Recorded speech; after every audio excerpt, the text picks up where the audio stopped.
Good evening, students. I am Krishkant, your English teacher.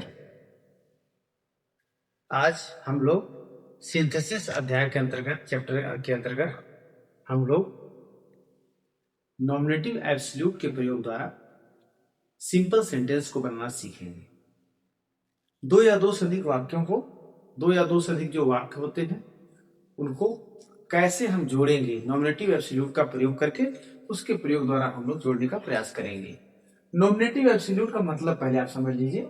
Nominative का मतलब होता है सब्जेक्ट और एब्सोल्यूट का मतलब स्वतंत्र या अलग।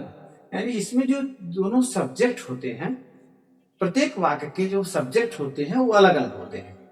इस विधि का प्रयोग हमें तब करना चाहिए जब प्रत्येक वाक्य का सब्जेक्ट अलग अलग होता है। अगर इस तरीके से है तो हमें जो है उसका प्रयोग करना चाहिए।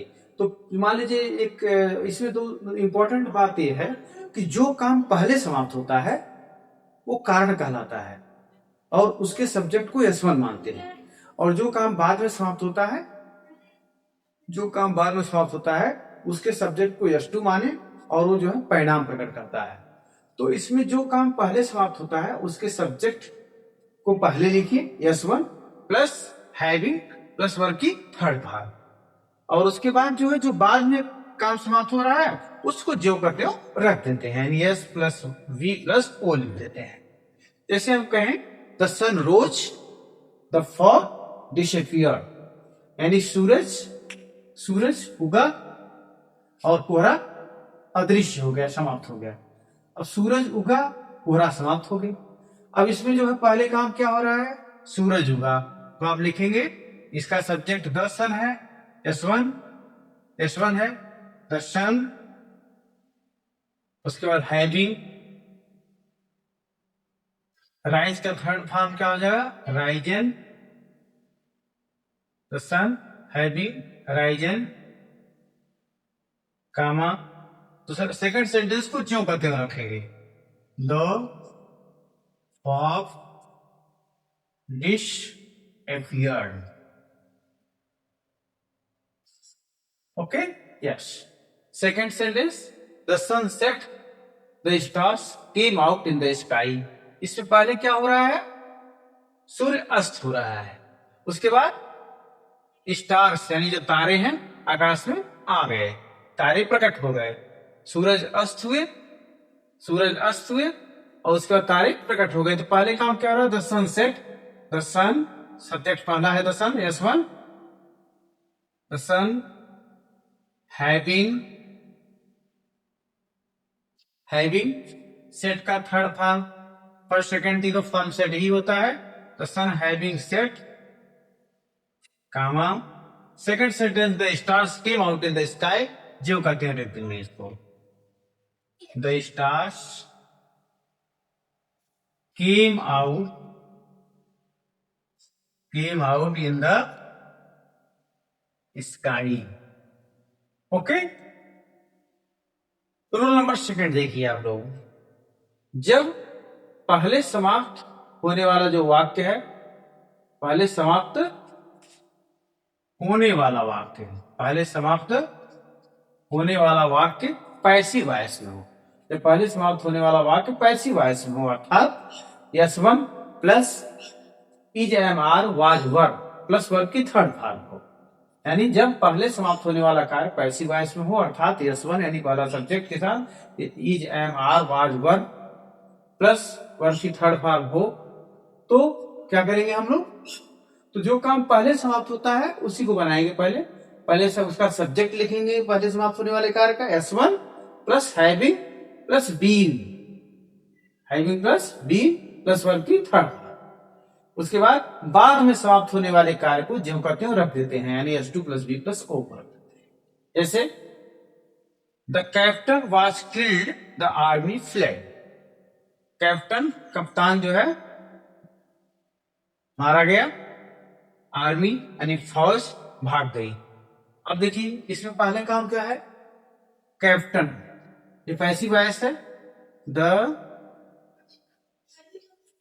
Captain was killed passive voice में है, तो हैविंग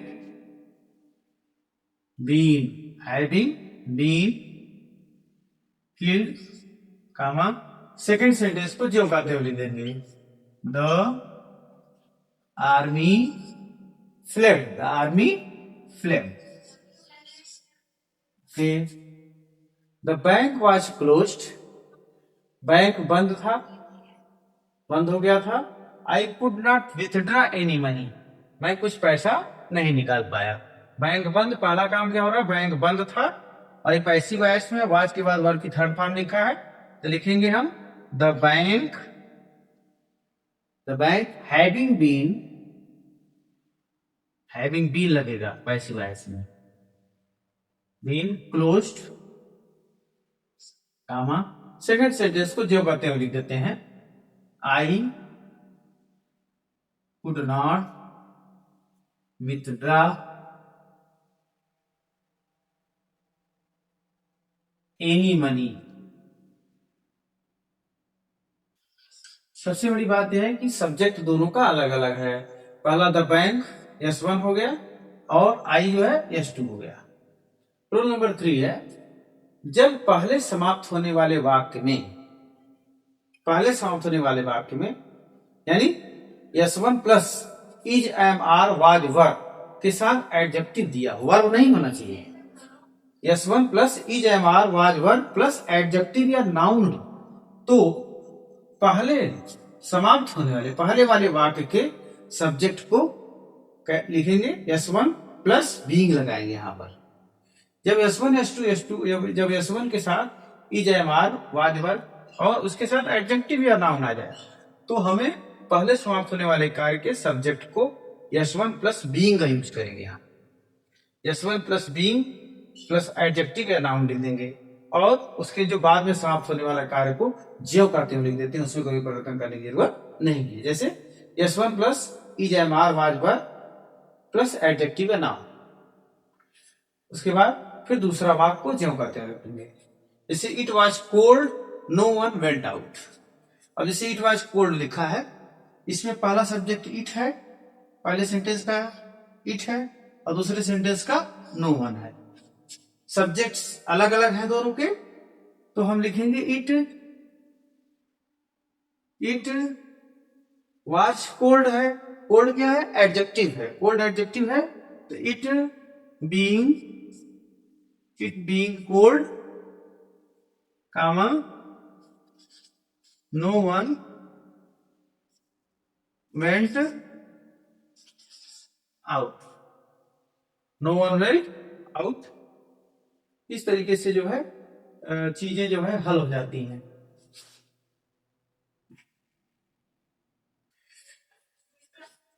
को एग्जाम्पल के माध्यम से अच्छे से हम लोग समझ सकते हैं चीजों को।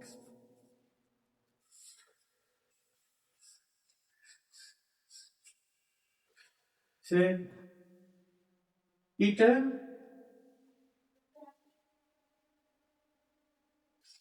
It was dark,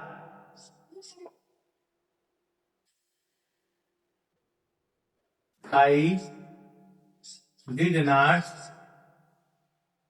go out।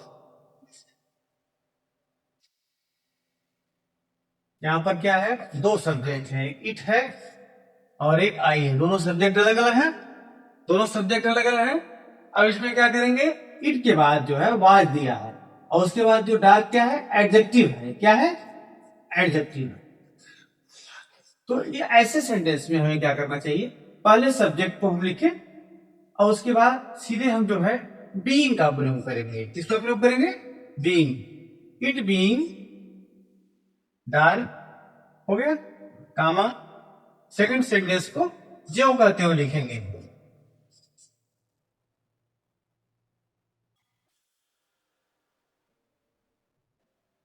The class was over, the students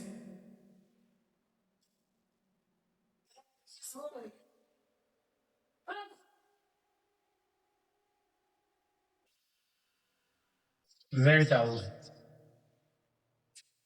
the class was over.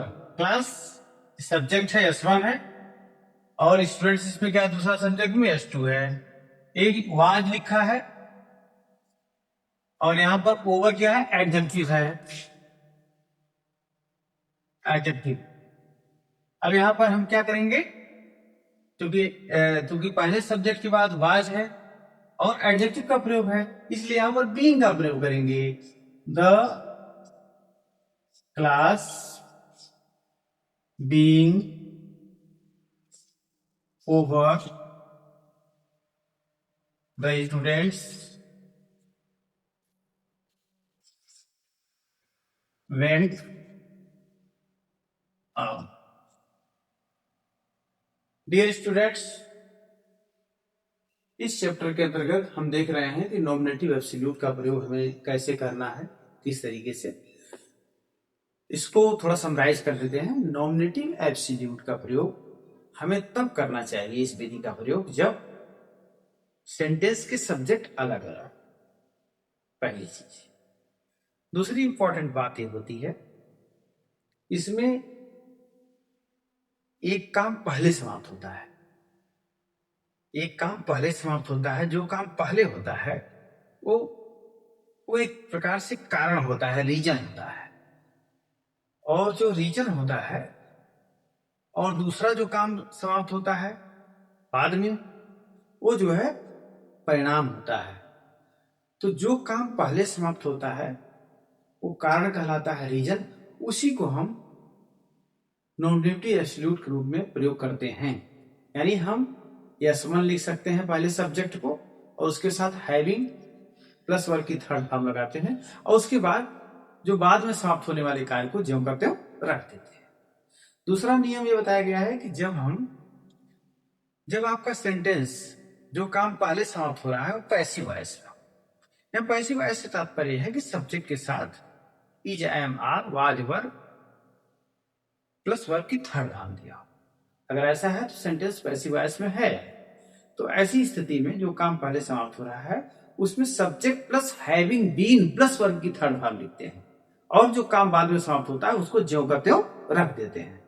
तीसरा इंपॉर्टेंट फैक्टर यह है कि जो काम पहले समाप्त हो रहा है, अगर उस सब्जेक्ट के साथ इज, एम, आर, वाज, वर हो, और उसके साथ एडजेक्टिव या नाउन दिया, तो ऐसी स्थिति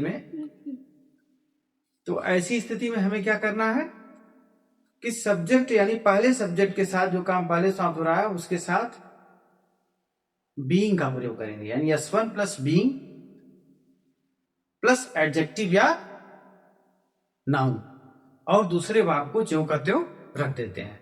तो इस तरीके से मुझे लगता है कि आप लोगों को इस चैप्टर के अंतर्गत नॉमिनेटिव एब्सोल्यूट का प्रयोग करना आप लोगों को अच्छे से आ गया होगा, और इस तरीके से हम लोग बोर्ड परीक्षा में अच्छे से कर सकते हैं, प्रैक्टिस कर सकते हैं। और आप लोग इस चैनल को जो है सब्सक्राइब करिए, शेयर करिए, लाइक करिए, और अपने मित्रों को दिखाइए। धन्यवाद।